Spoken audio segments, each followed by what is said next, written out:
Welcome to another episode of the Fantasy Football RPG podcast. I'm your host, David, and today we're talking about the Jacksonville Jaguars backfield.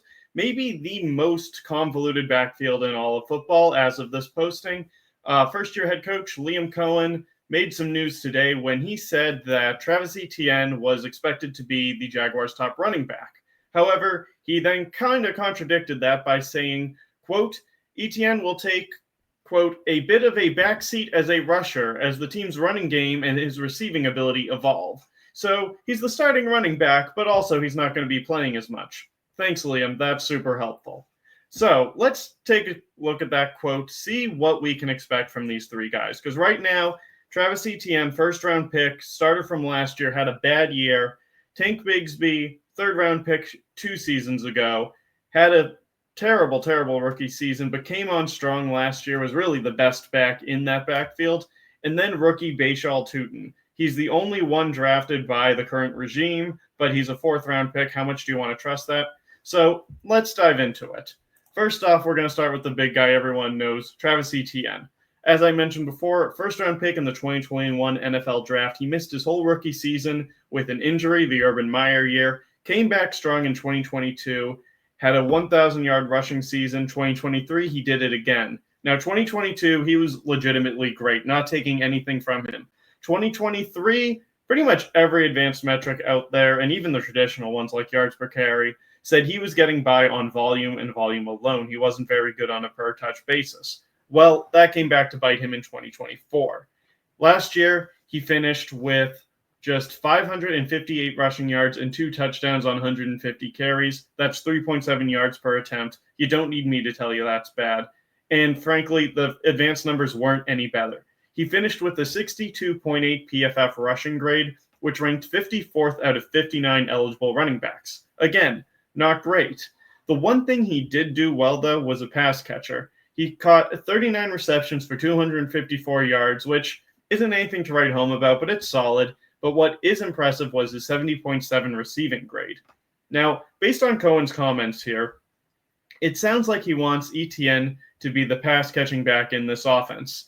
Now, Cohen spent the last year in Tampa Bay as their offensive coordinator, so I'm thinking Rachaad White, that type of role. Now, let's get this out of the way. Etienne is not as good a receiving back as White is. White, I think, is one of the league's better pass-catching backs. He can't run to save his life, but he can catch a bunch of passes. I'm not expecting that type of production out of Etienne, but I do think he'll be the primary third-down guy. And in today's league, that means he's seeing the field a lot because teams pass more than ever. So what does that do for Tank Bigsby? So, as I mentioned earlier, terrible rookie season. We don't want to talk about it. He was horrible, but I won't lie, I gave up on him. But last year, he proved me wrong. He had a really good season, and even though he was technically never the starter, if you look at Pro Football Reference, he started 1 game, appeared in 16. He still recorded 766 rushing yards and 7 touchdowns on 168 attempts.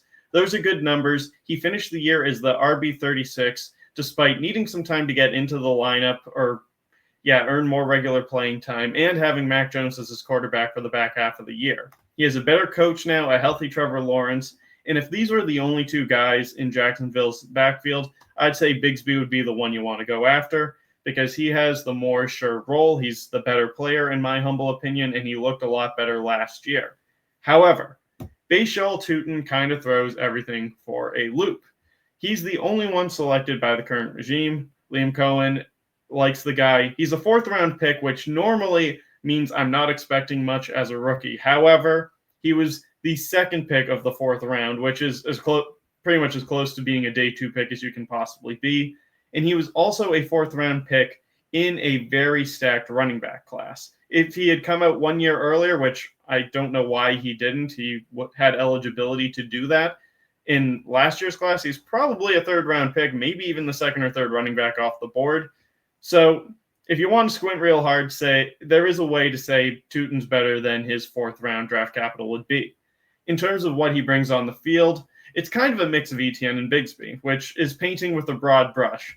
But he's a downhill runner, great open field speed, not a great pass catcher by any means, but he can go out there. He can bring in a screen or 2, get the job done a bit better than Bigsby can, because Bigsby has no value whatsoever as a pass catcher. It just isn't part of his game. And that's fine. Guys like LeGarrette Blount in the past have made it work like that. So that's basically your recipe for a three-headed monster with no clear solution. If you want safety, you're going to want to go Tank Bigsby, because I feel pretty confident saying he's going to be the running back of the group. He's going to get the most carries. He's going to get the most sure touches. And if Trevor Lawrence bounced back, if Liam Cohen brings out the best in him like he did with Baker Mayfield, there's probably going to be a good amount of touchdowns to go around here, which means Bigsby could have that like 2021 Damian Harris year where he just happens to find the end zone 16 times. That's not out of the realm of possibility. If you want ceiling, you're probably going to want to go to Etienne. It sounds like Cohen wants him to be the pass catcher. Rachaad White caught a lot of passes last year. And if we're looking at the offense, we know, Etienne has the first-round draft capital. He has a history of taking a lot of carries, so maybe he just had a rough year last year. He gets a bigger role as it goes on.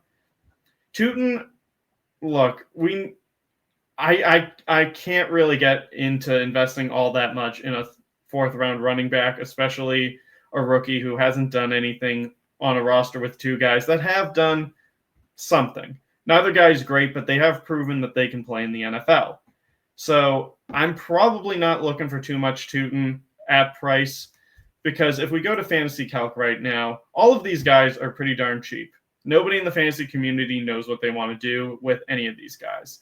Let me see here. ETN is currently the highest ranked in redraft at RB29, 68th overall. So you're spending a decent pick to get him, but, nothing terrible. He's probably going to be one of the higher upside options on the board when you're on the clock. Now, if we go down to Tuten, meanwhile, he's RB36 with the 98th overall pick. Again, at this point, sure things are gone. If you want to take a shot there, go ahead. And this, I cannot believe whatsoever. Now, this isn't a shot at Fantasy Calc. They get their data automatically generated from real fantasy football leagues. So this is coming to you from what everyone in drafting right now is thinking, which is absurd to me. Tank Bigsby is RB52. What are we doing here, guys? I know he's not the most exciting player. I know he's not going to finish as the RB1, probably not a RB1, but you're looking at a guy who I think easily has the clearest path to touches here on an offense that I think is going to be much improved from last year's. They have the talent to do it. Brian Thomas, Travis Hunter, that's a great wide receiver duo. Trevor Lawrence, maybe he never lives up to his draft capital as a generational prospect. He's still a starter. Liam Cohen's a good offensive mind. The offensive line, pretty league average.